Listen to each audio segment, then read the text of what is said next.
नमस्कार, कृषि समाचार में आप सबका स्वागत है। मैं हूं अनामिका सिंह।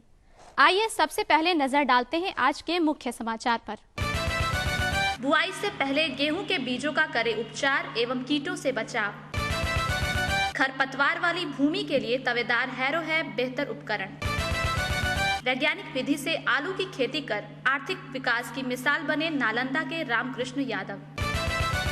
किसान भाई, गेहूं फसल को कीटों से बचाने के लिए बुआई से पूर्व बीजों का उपचार जरूर कर लें। विस्तृत जानकारी दे रहे हैं डॉक्टर प्रमोद कुमार। अभी के समय में किसान भाई गेहूं की खेती कर रहे हैं और सब्जी की भी खेती करेंगे और करने वाले हैं।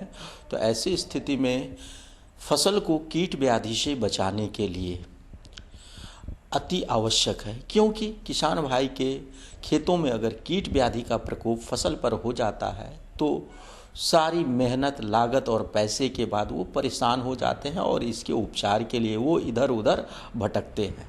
अतः किसान भाई प्रारंभ में ही एक विशेष ध्यान दें तो अमूमन कीट व्याधि लगने की संभावना 25 से 40% कम हो जाती है। किसान भाई को मैं यह कहना चाहूँगा कि आप जो भी फसल की बुआई करते हैं उसको बुआई करने के पहले उसके बीज का बीजोपचार अवश्य कर लें। तेलहन फसलों में राई का महत्वपूर्ण स्थान है। राई की पिछात खेती के लिए उपयुक्त समय है दिसंबर माह। इसके लिए उन्नत प्रभेद हैं राजेंद्र राई और राजेंद्र सुफलाम। तवेदार हैरो घास फूस और खरपतवार वाली भूमि के लिए बहुत ही उपयोगी कृषि यंत्र है। इस यंत्र द्वारा आसानी से घास फूस और जड़ों को काटकर मिट्टी में मिलाने, ढेलों तोड़ने और मिट्टी की दशा सुधारने का कार्य आसानी से किया जा सकता है। खेती एक बेहतर रोजगार है जिसके माध्यम से अनेक किसानों ने आर्थिक विकास के लक्ष्य को हासिल किया है और सफलता की सीढ़ी पर कदम दर कदम आगे बढ़ रहे हैं। कुछ ऐसा ही लाभ प्राप्त कर रहे हैं नालंदा जिले के रामकृष्ण यादव। हम 25 साल से खेती कर रहे हैं आलू का।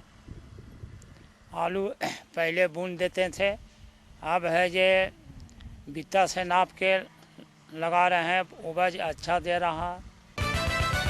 दर्शकों, आइए अब चलते हैं मंडी की ओर, जहां आप जानेंगे मंडी के भाव में आए उतार और चढ़ाव के बारे में।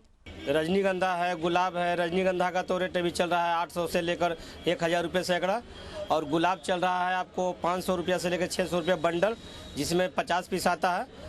और जयमाला चल रहा है 800 रुपया से लेकर 1000 रुपये जोड़ा। और आप अभी जो लगन का कारोबार जो चल रहा है इसमें बहुत तेज़ी आ गई है और बाहर से फूलों का आवक जो हो गया है वो बहुत ज़्यादा लागत में आ रहा है। और जो ठंडा के कारण फूलों में जो उत्पादन है वो बहुत कमी आ गई है, इसी कारण जो है फूलों का भाव बढ़ गया है। और आइए अब लेते हैं मौसम की जानकारी। मौसम विभाग से मिली जानकारी के अनुसार अधिकतम तापमान 23 डिग्री सेल्सियस तथा न्यूनतम तापमान 14 डिग्री सेल्सियस होने की संभावना है। दर्शकों, अभी अभी आपने खेती की नई तकनीक, मंडी भाव और मौसम की जानकारी ली। और आइए अब आपको अपने अगले भाग की ओर लिए चलते हैं, जहां हमारे कृषि विशेषज्ञों द्वारा आप खेती से संबंधित विस्तृत जानकारी प्राप्त कर सकते हैं।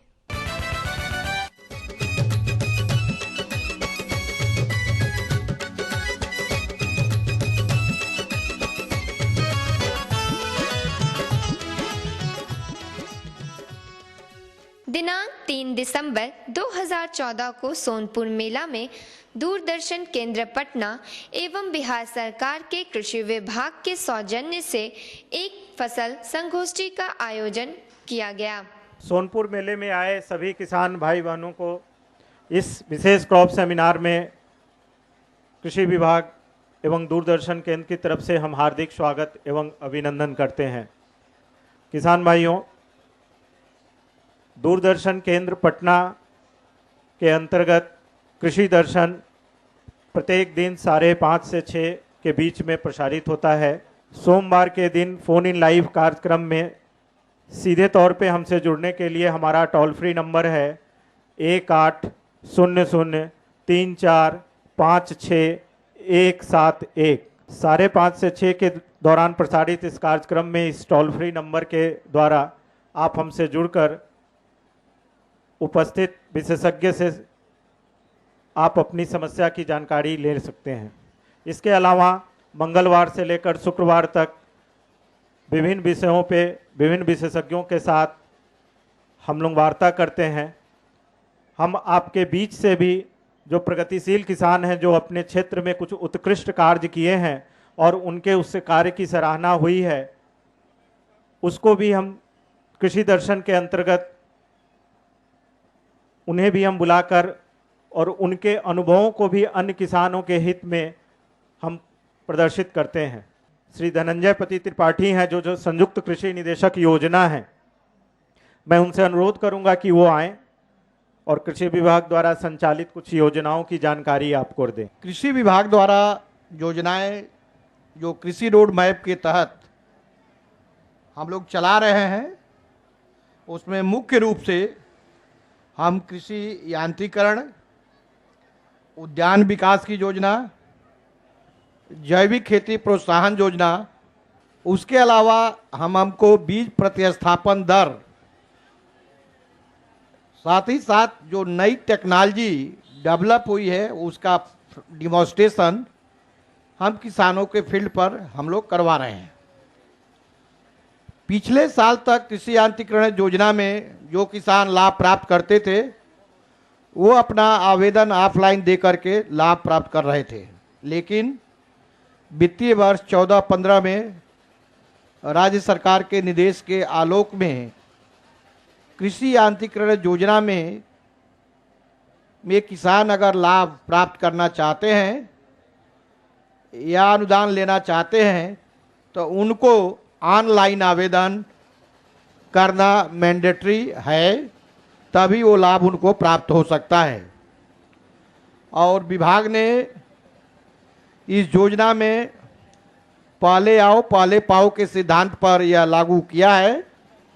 पहले यह स्पष्ट व्यवस्था नहीं थी विभाग में कि फर्स्ट कम फर्स्ट सर्व का क्या डिफिनीशन है। जब हम ऑनलाइन की व्यवस्था कर दिए हैं तो उसमें जो कोई किसान अगर ऑनलाइन व्यवस्था में अपना आवेदन देते हैं तो उनको आवेदन पूर्ण रूप से फिलफिल भर जाने के बाद उनको एक आईडी नंबर मिलता है, किसान का आईडी नंबर मिलता है। हमारे जिला कृषि पदाधिकारी या प्रखंड कृषि पदाधिकारी दोनों लोगों को शक्तियां प्रदत्त की गई हैं। 10,000 एवं 10,000 से ऊपर के अनुदान वाले यंत्रों पर हमारे जिला कृषि पदाधिकारी आवेदन फुलफिल होने पर उसको स्वीकृति पत्र निर्गत करेंगे और 10,000 से नीचे के जो यंत्र हैं उस पर हमारे प्रखंड कृषि पदाधिकारी स्वीकृति पत्र निर्गत करने का अधिकार उनको दिया गया है। सेमिनार में सारण, सिवान, गोपालगंज, वैशाली, मुजफ्फरपुर जिला के प्रगतिशील किसानों ने भाग लिया। किसानों ने खेती से संबंधित अपनी समस्याएं सेमिनार में आए कृषि विशेषज्ञों एवं वैज्ञानिकों के समक्ष रखी और उन्होंने उसका समाधान बताया। हमने 2 नारियल का पेड़ लगाया है जिसका लगभग 15 साल हो गया। एक जो है सो कि 3 साल से फल दे रहा है, जो कि अपने आप गिर जा रहा है और एक फल नहीं दे रहा है। जो फल गिर रहा है उसको ध्यान से देखिए। यदि उस पे किसी तरह के धब्बे दिखाई देते हैं, यह लक्षण है फफूंद जनित बीमारी का। यदि इस तरह के लक्षण दिखाई देते हैं तो जो ये सीक वाला झाड़ू होता है, थोड़ा सा मुश्किल उपाय तो है, सीक वाले झाड़ू से ऊपर जाइए, उसको थोड़ा साफ करिए और साफ करने के बाद जो है आप जो है साफ नामक जो फफूंद नाशक आता है उसकी 2 ग्राम मात्रा पर लीटर पानी में घोल के खूब बढ़िया से छिड़काव कर दीजिए। यदि उस झड़ने का कारण जो है फफूंद जनित होगा तो निश्चित आपका ठीक हो जाएगा। किसान भाइयों, यहाँ वक्त है एक छोटे से सूचनात्मक अंतराल का। हम जल्द हाजिर होते हैं इस अंतराल के बाद। ये लो और बताओ। बस। अरे ये क्या भैया जी, बस इतनी सी रासायनिक खाद? किसानी छोड़ रहे हो क्या? किसानी नहीं, नादानी छोड़ रहे हैं। मिट्टी की जांच कराई है। अब तो लाला जी जितनी जरूरत है उतने ही उर्वरक खेत में डालेंगे। हाँ किसान भाई, आज ही अपने जिले की नजदीकी भूमि परीक्षण प्रयोगशाला में मिट्टी की जांच जरूर करवाएं और मिट्टी में पोषक तत्व, नमी व पौधे के विकास को देखते हुए केवल जरूरत के अनुसार ही पोषक तत्व डालें। और हाँ, मिट्टी में गंधक, जस्ता, बोरोन जैसे सूक्ष्म पोषक तत्वों का पता लगाना भी न भूलें।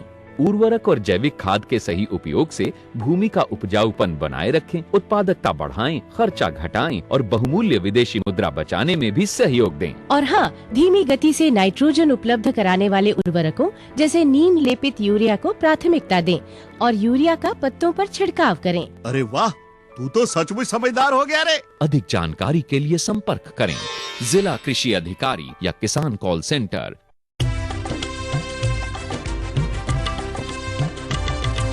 सहकारिता के बल पर विकास के लिए उठे कदम, जन सहकार की ताकत लेकर आगे बढ़ते जाएं हम। जन जन ने इस क्रांति में है विश्वास जगाया, हम सब ने मिलकर विकास का परचम है फहराया।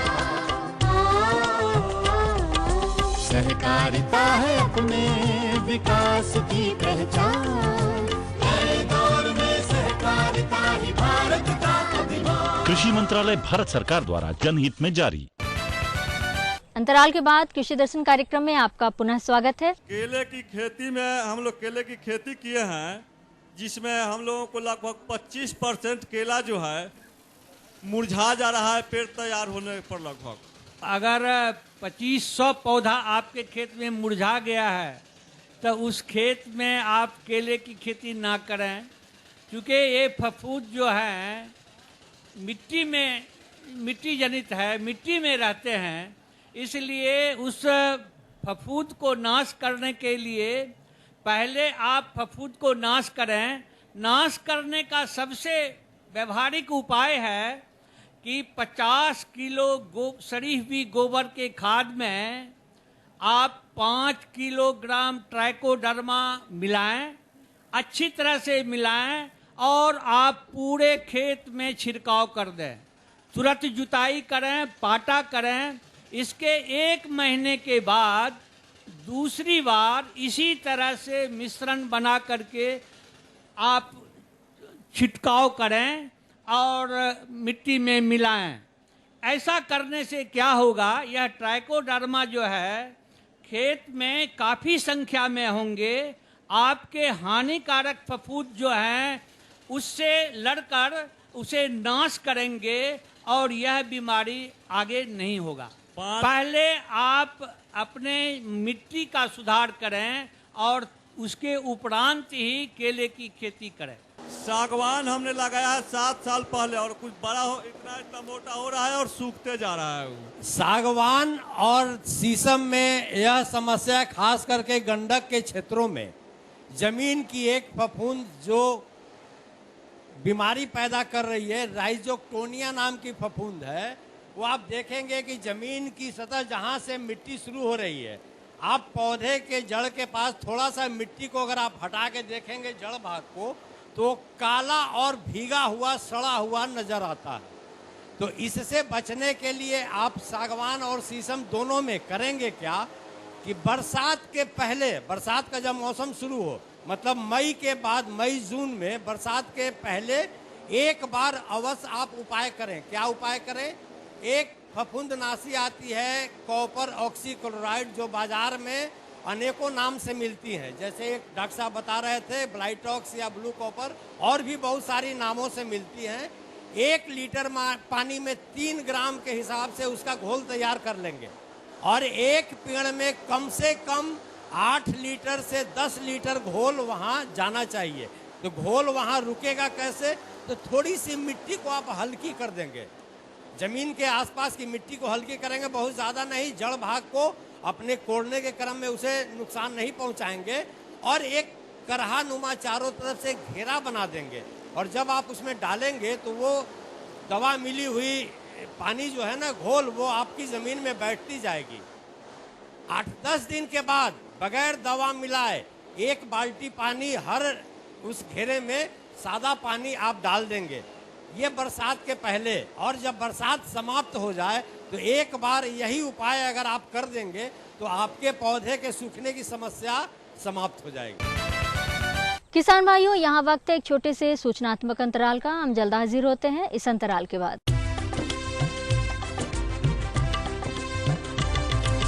सहकारिता के बल पर विकास के लिए उठे कदम, जन सहकार की ताकत लेकर आगे बढ़ते जाएं हम। जन जन ने इस क्रांति में है विश्वास जगाया, हम सब ने मिलकर विकास का परचम है फहराया। दूर जहाँ सूरज उगता उस धरती से मैदानों तक, हिम शिखरों की श्वेत बर्फ से हिंद महासागर तक, श्वेत क्रांति हो हरित क्रांति या ग्राम विकास की बात, एकता ही धर्म हो अब चाहे दिन हो या रात। हिंदू मुस्लिम सिख ईसाई सबने कदम बढ़ाया, हम सब ने मिलकर जब ये अभियान चलाया। कृषि मंत्रालय भारत सरकार द्वारा जनहित में जारी। क्या करूं? हाँ मैं ऐसा ही करूंगा। हाँ अच्छा मैं जा रहा हूँ। अच्छा जी जी जी हाँ जी जी जी। किससे बात कर रहे थे इतना हंस कर? किसान कॉल सेंटर, विशेषज्ञ से खेती के बारे में सलाह ले रहा था। सुबह भी रात को भी? किसान कॉल सेंटर सुबह 6 बजे से रात को 10 बजे तक खुलता है। रविवार को भी? हाँ भाई, साल के 365 दिन खुलता है। और इतना फोन का बिल कौन भरेगा? अरे किसान कॉल सेंटर की सेवा मुफ्त है। पर तुम ये सब क्यों पूछ रही हो? मैं तो कुछ और ही समझी थी। किसान भाई, कृषि संबंधी समस्याओं का अपनी भाषा में तुरंत समाधान पाने के लिए पूरे भारत में किसी भी फोन से राष्ट्रीय हेल्पलाइन नंबर 1800-1801-551 पर संपर्क करें। किसानों का दोस्त किसान कॉल सेंटर। अंतराल के बाद कृषि दर्शन कार्यक्रम में आपका पुनः स्वागत है। क्रॉप सेमिनार के अवसर पर पटना दूरदर्शन केंद्र द्वारा एक सांस्कृतिक कार्यक्रम का भी आयोजन किया गया। अभी हम जैसे गाड़ी के इंजन तेल के बिना ना चली, वैसे ही अन्न के बिना इस जीवन के गाड़ी हमनी के ना चली। एगो कविता सुना रहल बनी रउआ के, भात के पहाड़ा, कि भात का भात, भात दूना दाल, भात या तरकारी, भात चौका चोखा, भात पचे पापड़, भात छक छनौड़ी, भात सत्ते साग, भात बटे आलू, भात नवाई निमकी, भात दहाई दही, तब भोजन सही। बोला के कर लही।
खेतवे में लहरेला अन धन सोनवा, खेतवे में लहरेला अन धन सोनवा, खेतवे में बसेला परान सजनी मोरा।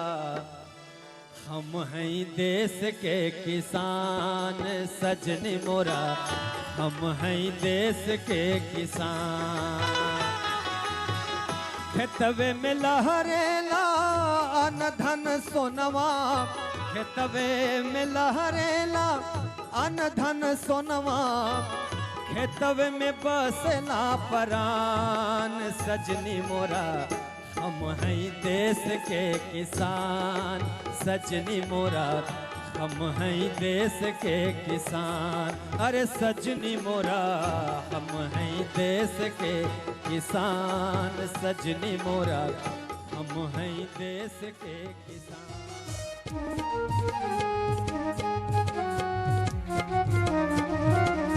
हमरा आम अमरैया बड़ा नीक लागेला हमरा आम अमरैया बड़ा नीक लागेला सैया तोहरे बड़ैया बड़ा नीक लागेला सैया तोहरे बड़ैया बड़ा नीक लागेला हमरा आम अमरैया बड़ा नीक लागेला हमरा आम अमरैया बड़ा नीक लागेला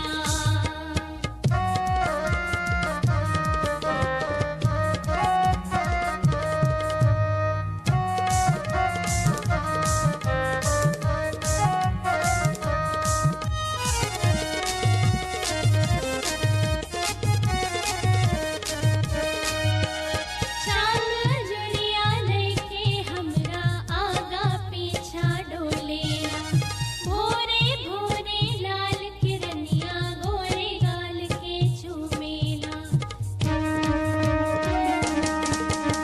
चांद जुड़िया लेके हमरा आगा पीछा डोलेला भोरे भोरे लाल किरनिया गोरे गाल के चूमे हमरा भोजपुरी गवैया बड़ा नीक लागेला हमरा भोजपुरी